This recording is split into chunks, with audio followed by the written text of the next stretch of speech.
All right, let's take a look at Northern Lights, hole 3. A couple things right off the bat. This is, as far as I know, the only hole in the valley that has two drop zones.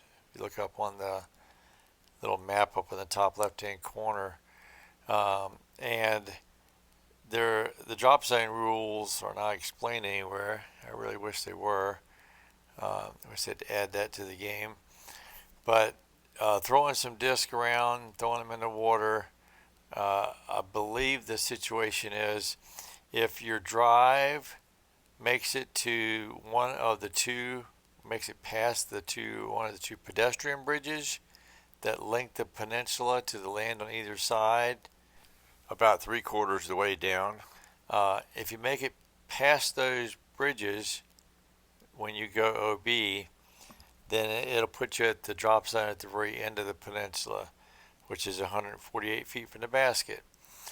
If you go OB prior to making it to those bridges, it puts you to the first drop zone, which is about 590 feet. I think it's 587, something around there, to the basket.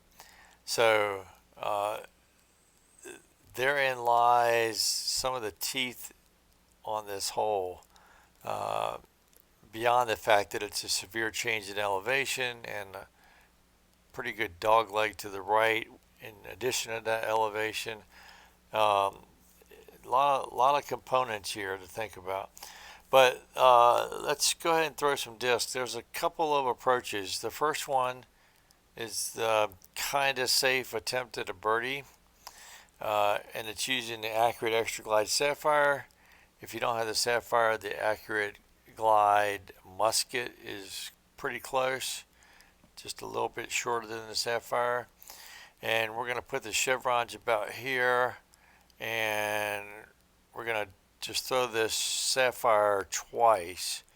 And believe it or not, that should get us close to the basket uh, because of the elevation changes. So remember to switch to forehand on the second one. And we want to be careful with the release angle on this because of the dog leg. We want to give it, and the drop in elevation, just a little bit of anhyzer, maybe about like so.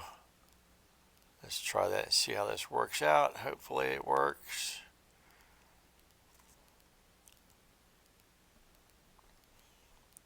Please stop. Okay. All right, and what we got, 71 to the basket for the birdie. And this is downhill. So there's the first play, first approach, and that worked out really well. Doesn't always work out that well.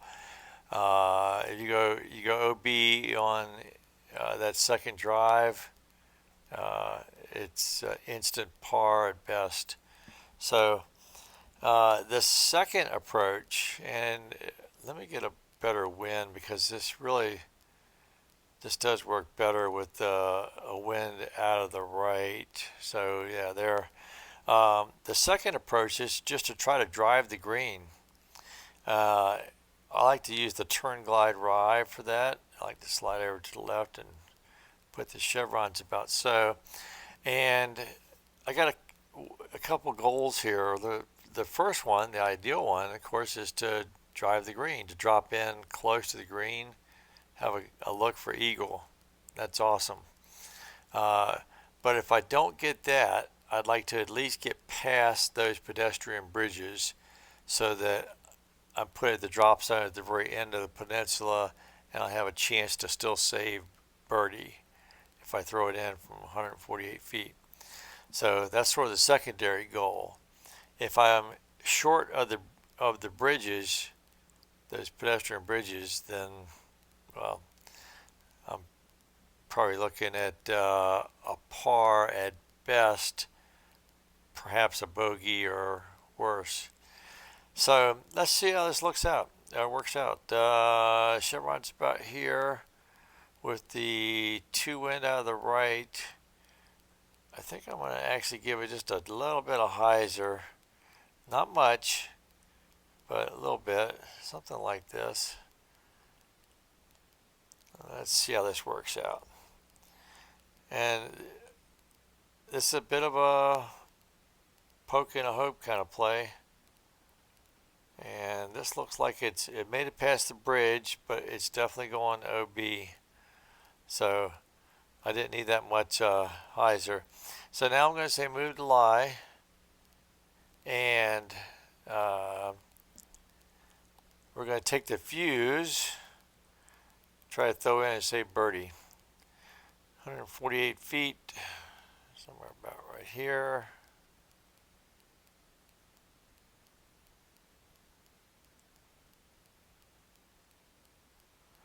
All right. So even though I went OB, I still managed to birdie out of that play. But had I gone OB prior to reaching those bridges, it would have put me at the further drop zone. I would have been looking at a par at best, probably bogey. So that's the risk. So hope you enjoyed it. Hope you learned something, and we'll see you around the valley.